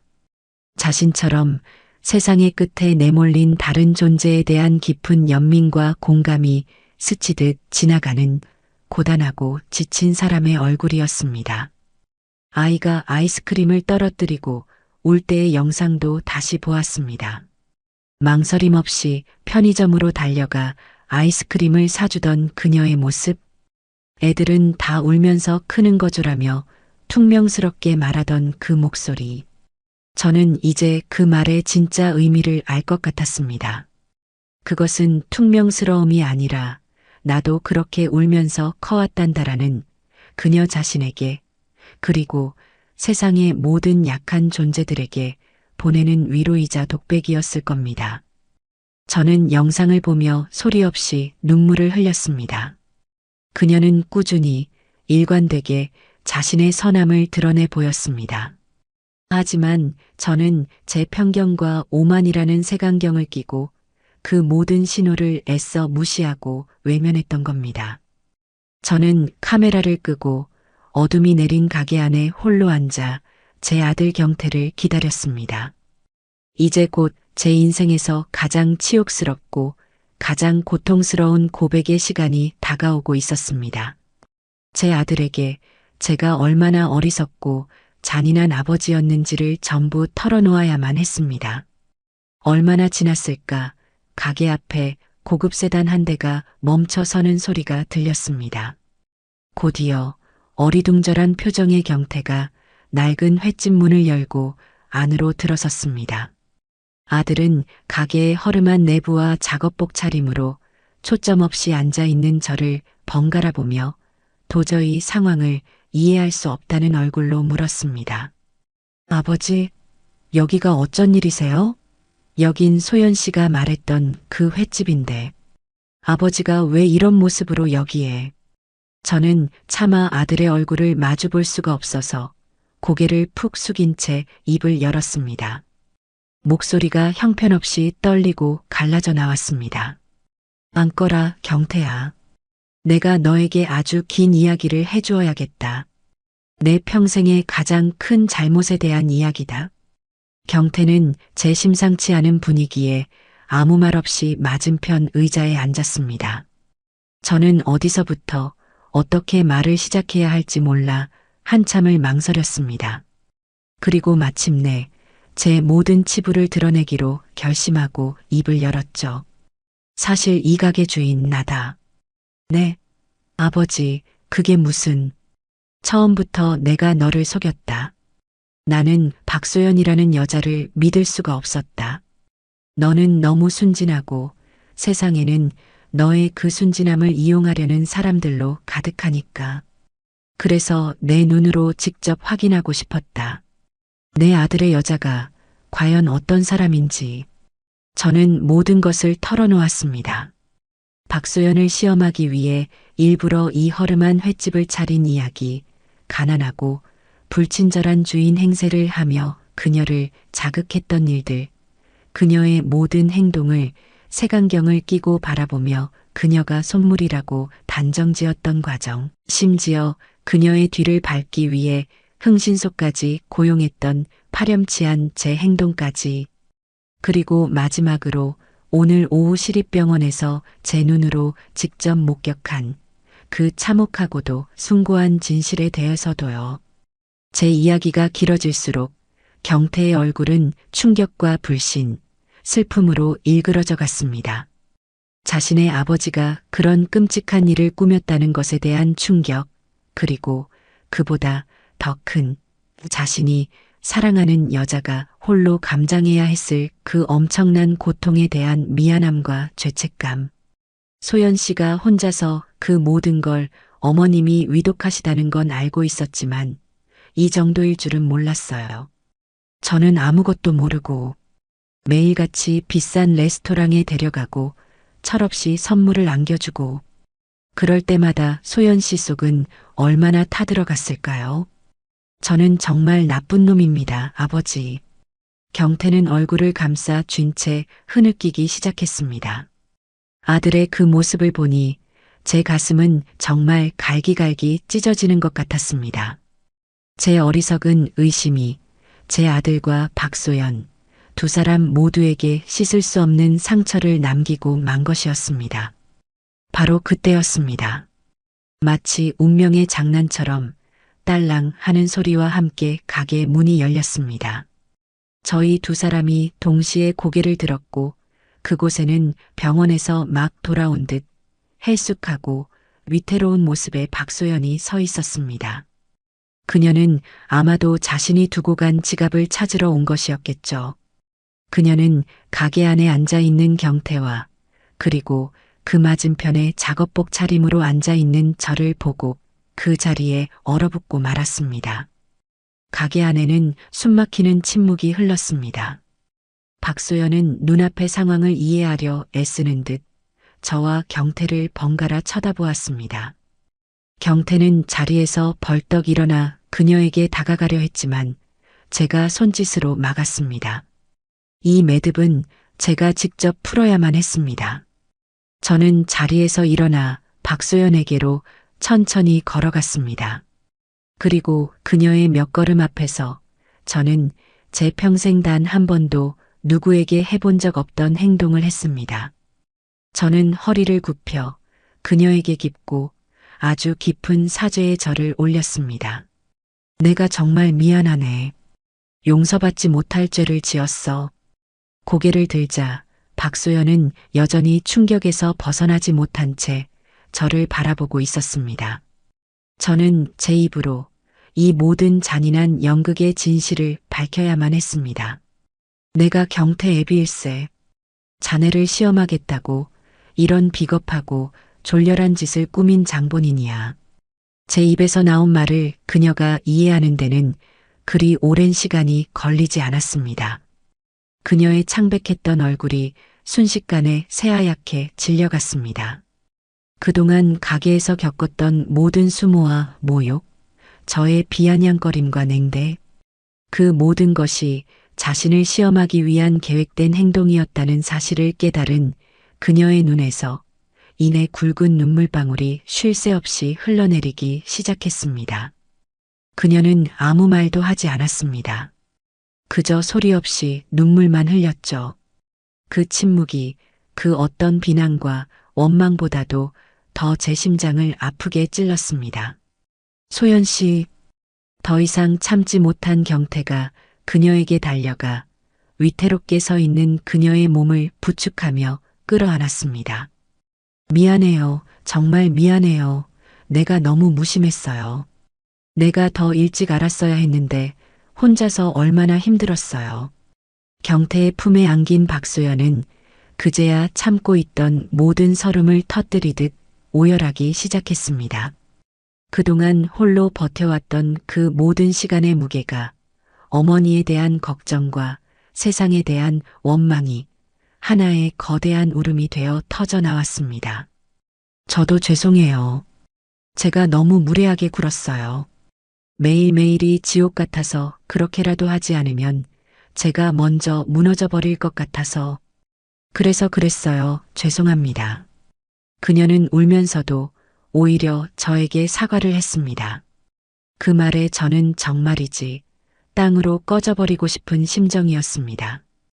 허름하고 낡은 횟집. 저의 오만과 편견으로 시작된 이 비극의 무대에서 세 사람은 한참 동안이나 서로를 부둥켜 안고 울었습니다. 그것은 상처와 오해로 얼룩졌던 과거를 씻어내고 비로소 진정한 하나의 가족으로 태어나는 길고도 아픈 통과일이었습니다. 그날 밤 저의 허름한 횟집에서 벌어진 눈물의 화해 이후 모든 것이 달라지기 시작했습니다. 하지만 달라진 것은 세상이 아니라 세상을 바라보는 저의 눈이었습니다. 저는 더 이상 단 한순간도 지체할 시간이 없다고 판단했습니다. 뜬 눈으로 밤을 새운 저는 다음날 동이 트자마자 제 집무실로 향했습니다. 그리고 제 평생의 사업가적 기질과 회장으로서의 권한을 오직 한 사람, 박소연의 어머니를 위해 사용하기 시작했습니다. 저는 먼저 저희 그룹 산하의 VIP 병원 원장에게 직접 전화를 걸었습니다. 이른 새벽 걸려온 제 전화에 당황한 기색이 역력한 원장에게 저는 단호하고 신속하게 지시를 내렸습니다. 원장, 지금 당장 병원에서 가장 좋은 VVIP 병실 하나를 비우게. 우리나라 최고의 암 전문의들로 구성된 전담 의료팀도 즉시 소집하고 2시간 안에 내가 보내주는 주소로 국내 최고의 장비가 갖춰진 특수 앰뷸런스와 의료진을 보내. 단 한 치의 오차도 단 1분의 지체도 용납하지 않겠네. 이것은 단순한 지시가 아니라 내 가족의 목숨이 걸린 명령이야. 제 목소리에 담긴 절박함과 단호함을 느꼈는지 원장은 더 이상 아무것도 묻지 않고 즉시 지시를 이행하겠다고 답했습니다. 전화를 끊은 저는 곧바로 경태에게 연락해 저와 함께 시립병원으로 가자고 했습니다. 어젯밤 모든 진실을 알게 된 경태는 밤새 소연 씨 곁을 지키겠다고 고집을 부렸지만 제가 지금은 어머니를 위하는 것이 곧 소연 씨를 위하는 길이라고 설득했습니다. 잠시 후 경태와 함께 시립병원에 도착했습니다.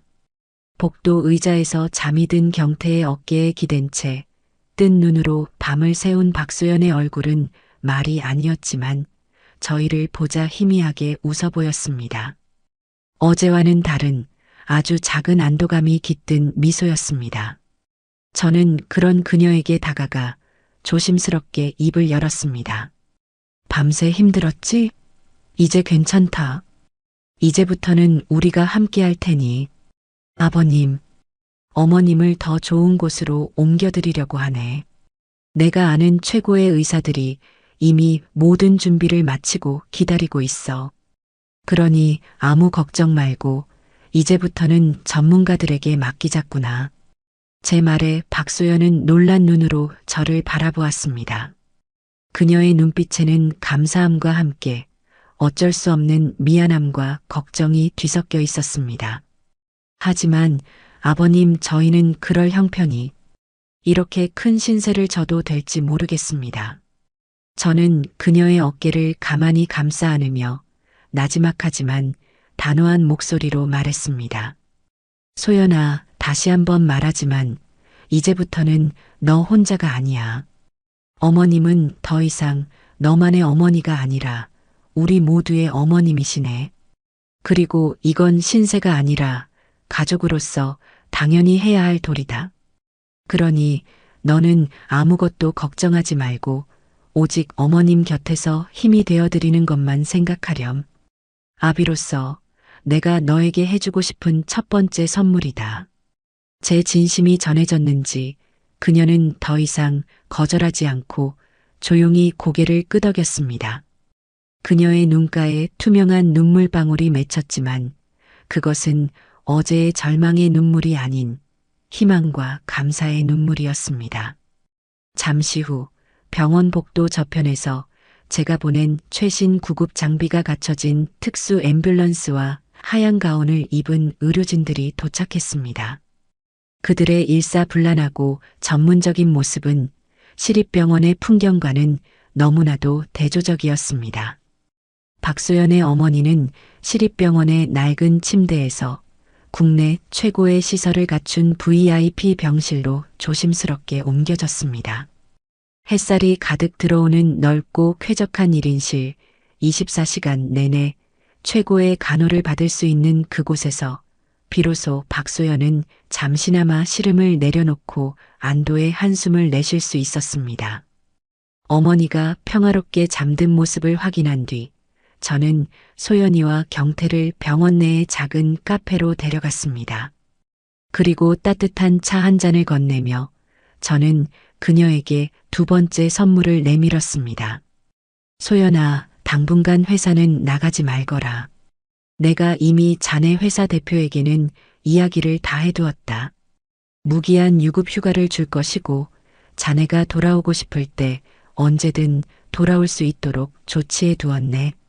지금 자네에게 가장 중요한 일은 회사 일이 아니라 어머님 곁을 지키고 또 자네 자신의 몸과 마음을 돌보는 일이야. 그녀는 아무 말 없이 그저 고개만 숙인 채 어깨를 들썩이며 울었습니다. 경태는 그런 그녀의 등을 말없이 쓸어주었죠. 그 모습을 보며 저는 비로소 제가 아비로서 해야 할 일이 무엇인지를 깨닫고 있었습니다. 며칠 뒤 저는 홀로 횟집을 찾았습니다. 그곳은 제 어리석음의 상징이자 동시에 소중한 진실을 깨닫게 해준 곳이었지만 이제는 과거의 상징으로 남겨둘 때였습니다. 가게 안의 낡은 집기들을 정리하고 마지막으로 수조를 깨끗하게 비웠습니다. 모든 정리를 마친 뒤 저는 마지막으로 수산시장을 찾았습니다. 그리고 제 모든 정성을 다해 마지막 연어회 한 접시를 떴습니다. 지난번처럼 과실을 위한 금가루 따위는 뿌리지 않았습니다. 오직 신선한 연어와 제 진심만을 담아냈죠. 저는 그 연어회를 들고 경태와 함께 병원을 찾았습니다. 다행히 집중적인 치료 덕분에 박소연의 어머니는 의식을 되찾고 조금씩 기력을 회복하고 계셨습니다. 아직 말씀은 힘드셨지만 저희를 알아보시고는 희미하게 미소를 지어 보이셨죠. 저는 어머님의 침대 옆에 의자를 놓고 앉아 제 손으로 직접 연어회 한 점을 어머님의 입가에 가져다 드렸습니다. 어머님, 접니다. 경태 애비입니다. 그동안 저희 때문에 소연이가 마음고생이 참 심했습니다. 제가 다 잘못했습니다.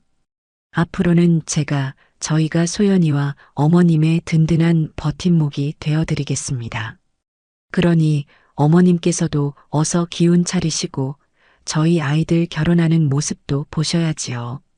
따님은 제가 책임지고 세상에서 가장 행복한 여자로 만들어주겠습니다.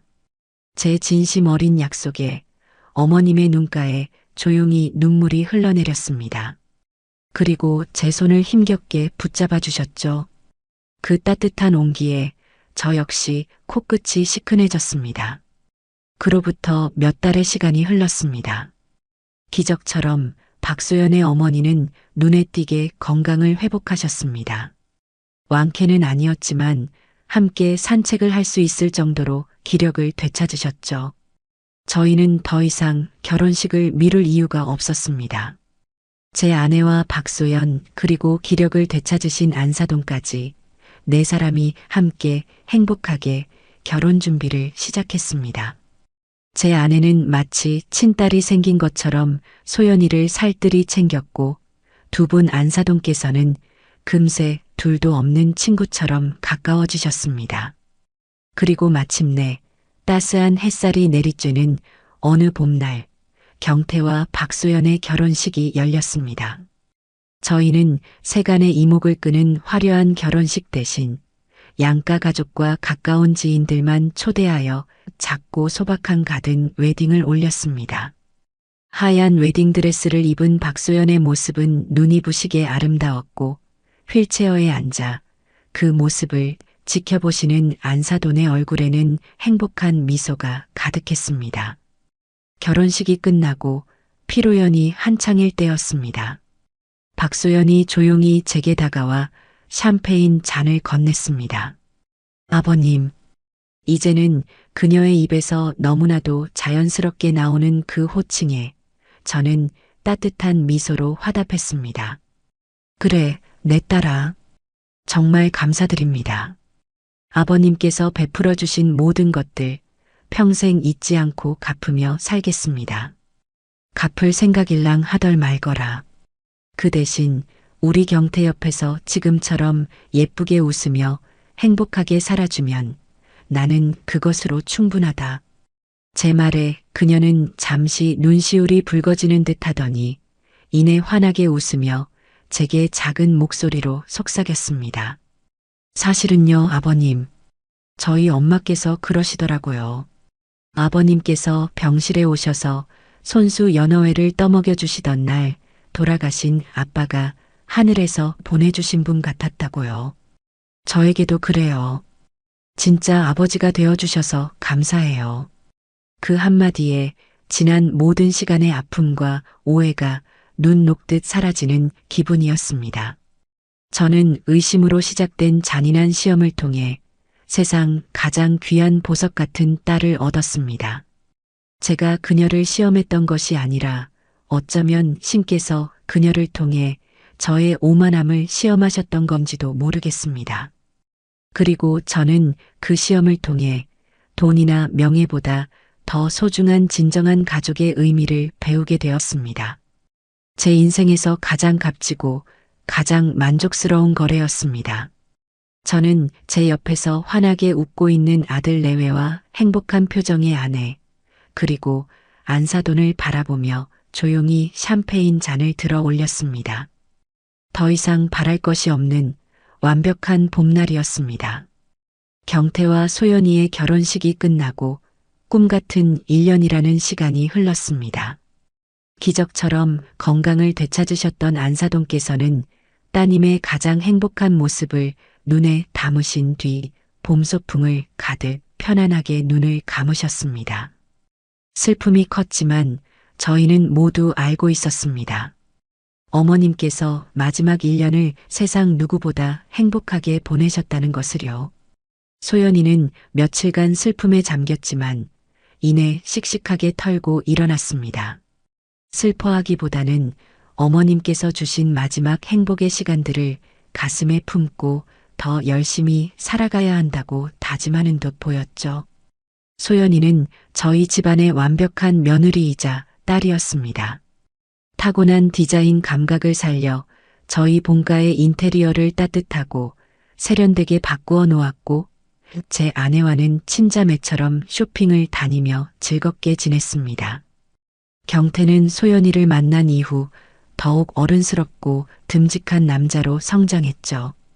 저는 제 아들의 행복한 모습을 보며 과거 제가 저질렀던 어리석은 행동들을 속으로 수없이 참회하고 또 지금의 행복에 감사했습니다. 그러던 어느 날 저녁 온 가족이 모여 식사를 하는 자리에서였습니다. 소연이가 무언가 큰 결심을 한 듯 진지한 표정으로 저와 아내 그리고 경태를 둘러보며 입을 열었습니다. 아버님, 어머님, 그리고 경태 씨, 제가 정말 하고 싶은 일이 생겼어요. 저희는 모두 하던 식사를 멈추고 그녀를 주목했습니다. 저는 내심 그녀가 저희 그룹의 디자인 총괄 이사직 같은 것을 맡아주면 좋겠다고 생각하고 있었기에 드디어 경영에 참여할 마음이 생긴 것인가 싶어 내심 기대가 되었습니다. 그래, 어떤 일이든 아가 너의 꿈이라면 우리가 전폭적으로 지원해주마.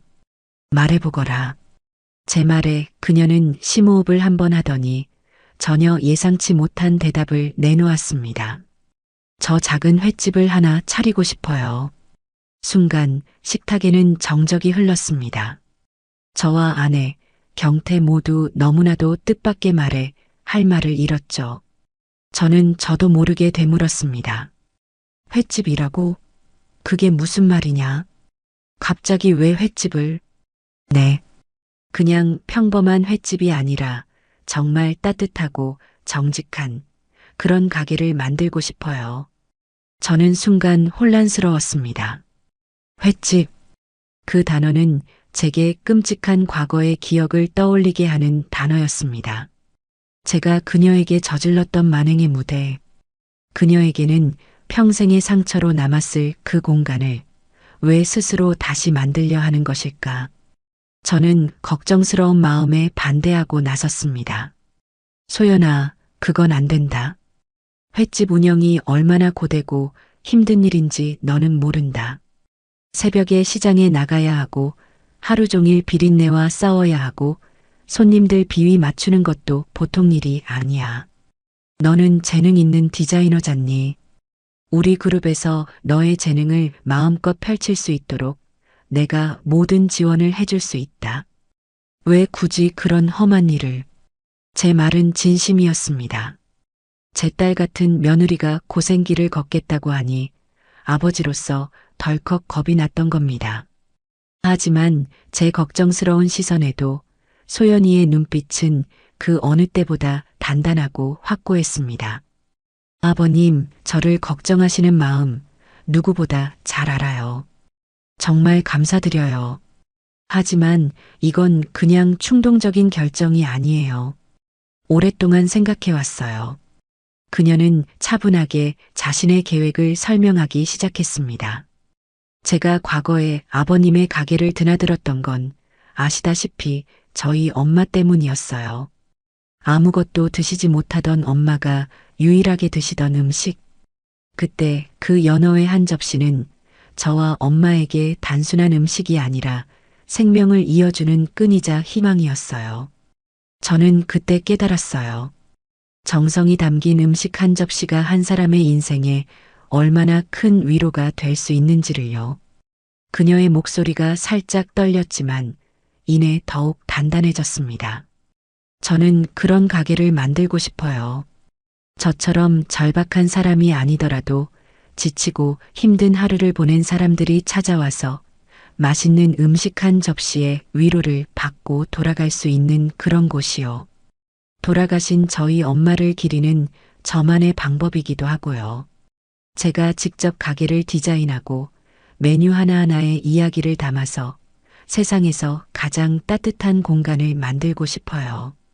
이건 제게 일이 아니라 제 상처를 치유하고 새로운 희망을 만들어가는 과정이에요, 아버님. 그녀의 진심 어린 이야기에 식탁에 앉은 모두가 숙연해졌습니다. 제 아내는 이미 눈시울이 붉어져 있었고 경태는 자랑스러운 눈빛으로 아내의 손을 꽉 잡아주고 있었죠. 저는 더 이상 반대할 수가 없었습니다. 그녀는 과거의 상처에 주저앉는 대신 그 상처를 딛고 일어나 더 큰 사랑을 피워내려 하고 있었습니다. 제가 감히 막을 수 있는 꿈이 아니었습니다. 알겠다. 내 뜻이 정 그렇다면 내가 더는 말리지 않으마. 대신 힘들면 언제든 우리에게 기댈 생각을 해야 한다.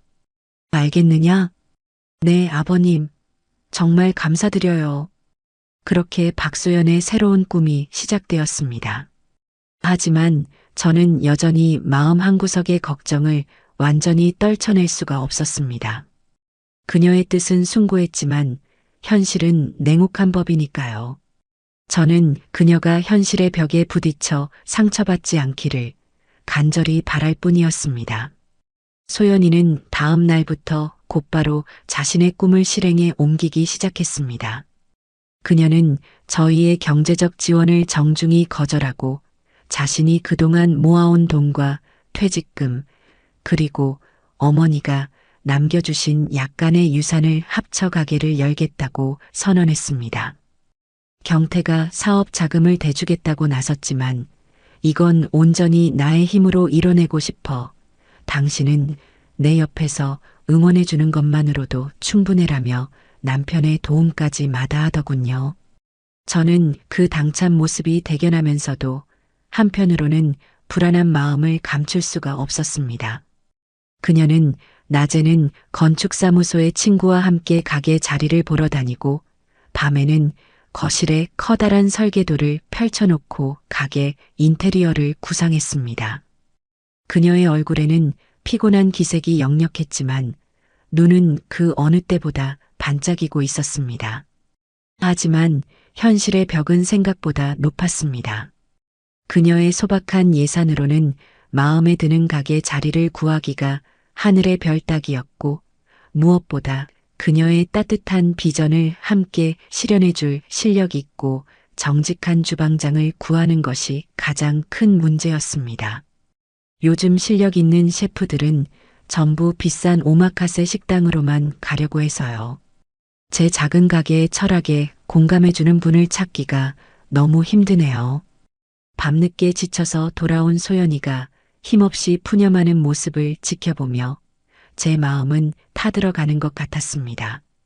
제가 나서서 도와주겠다고 몇 번이나 말했지만 그녀는 그때마다 고개를 저으며 자신의 힘으로 해내겠다고 고집을 부렸죠. 저는 그녀의 독립심과 의지를 존중해주고 싶었지만 아비의 마음이라는 것이 어디 그렇습니까? 딸 같은 녀석이 고생하는 모습을 뻔히 지켜보고만 있을 수는 없는 노릇이었습니다. 그래서 저는 결심했습니다. 과거에 그녀를 몰래 시험했던 것처럼 이번에는 그녀를 몰래 도와주기로요. 그녀의 자존심을 지켜주면서 그녀의 꿈이 현실의 벽 앞에서 좌절하지 않도록 저는 그녀만의 키다리 아저씨가 되어주기로 마음먹었습니다. 저는 먼저 제 비서실을 통해 은퇴한 요리장인들의 명단을 샅샅이 뒤졌습니다. 그리고 한 사람의 이름 앞에서 멈췄죠. 최인성. 한때 국내 최고의 일식 장인으로 이름을 날렸으나 요리에 마음이 담겨야 한다는 자신의 철학을 지키기 위해 화려한 호텔 주방을 박차고 나와 지금은 작은 시골 마을에서 낚시를 하며 소일하고 있다는 전설적인 인물이었습니다. 저는 그 길로 직접 차를 몰아 최인성 장인이 살고 있는 시골 마을로 향했습니다. 초라한 낚시터에서 만난 그는 과연 명성대로 대쪽 같은 성품의 소유자였습니다. 제가 아무리 거액의 돈을 제시해도 그는 더 이상 칼을 잡을 생각이 없다며 고개를 저었죠. 포기하려던 순간 저는 마지막 카드를 꺼내 들었습니다. 선생님, 돈 때문이 아닙니다. 제 며느리 될 아이의 이야기를 한번 들어주시겠습니까? 저는 그에게 박소연의 모든 이야기를 들려주었습니다. 아픈 어머니를 위해 3일에 한 번씩 연어회를 사날랐던 딸의 이야기, 그리고 그 아픔을 딛고 세상에서 가장 따뜻한 가게를 열고 싶어 하는 그녀의 꿈에 대해서요. 제 이야기가 끝나자 굳은 표정으로 듣고만 있던 최인성 장인의 눈빛이 미세하게 흔들렸습니다. 그 아이 한번 만나나 보십시다. 며칠 뒤 저는 소연이에게 지인이 추천해 준 분이라며 최인성 장인의 연락처를 슬쩍 건넸습니다. 소연이는 반신반의하며 그를 찾아갔고 두 사람은 마치 오래전부터 알고 지낸 사람처럼 서로의 철학에 깊이 공감했습니다. 최인성 장인은 소연이의 작은 가게에서 자신의 마지막 요리 인생을 불태우기로 그 자리에서 결정했습니다. 소연이는 세상을 다 가진 듯 기뻐하며 제게 전화를 걸어왔죠. 아버님, 정말 기적 같아요. 저는 그저 허허 웃으며 모르는 척 시치미를 뗐습니다. 주방장 문제가 해결되자 저는 다음 작전에 돌입했습니다. 저는 국내 최대의 수산물 유통업체 대표를 비밀리에 제 사무실로 불렀습니다. 자네, 앞으로 이 가게에 매일 아침 자네 회사에서 취급하는 가장 최상급의 식재료를 납품하게. 가격은 원가 그대로 받고, 그리고 절대 내가 시켰다는 말은 무덤까지 가져가야 하네. 그저 우연히 알게 된 가능성 있는 젊은 사장을 돕는 셈치게. 마지막으로 가게 자리 문제였습니다. 소연이는 따뜻한 햇살이 드는 한적한 골목의 작은 상가를 마음에 들어 했지만 건물주가 터무니없는 월세를 요구하며 목리를 부리고 있었습니다. 저는 다음 날 법무팀을 시켜 부동산 투자회사의 이름으로 그 건물을 통째로 사들였습니다. 그리고 새로운 건물 관리인을 통해 소연이에게는 시세의 절반에도 못 미치는 파격적인 조건으로 임대 계약을 제안하게 했죠. 소연이는 연이어 벌어지는 행운에 어리둥절해하면서도 자신의 진심이 하늘에 닿은 것이라며 기뻐했습니다. 저는 그런 그녀의 모습을 뒤에서 몰래 지켜보며 남몰래 미소 지었습니다. 과거에 저는 그녀를 시험하기 위해 비밀 작전을 펼쳤지만 지금의 저는 그녀를 지키기 위해 비밀 작전을 펼치고 있었습니다. 이것이야말로 진정한 아버지의 역할이 아닐까 저는 생각했습니다. 몇 달간의 준비 끝에 마침내 박소연의 꿈이 담긴 작은 가게가 문을 여는 날이 밝았습니다. 가게의 이름은 소연의 식탁이었습니다.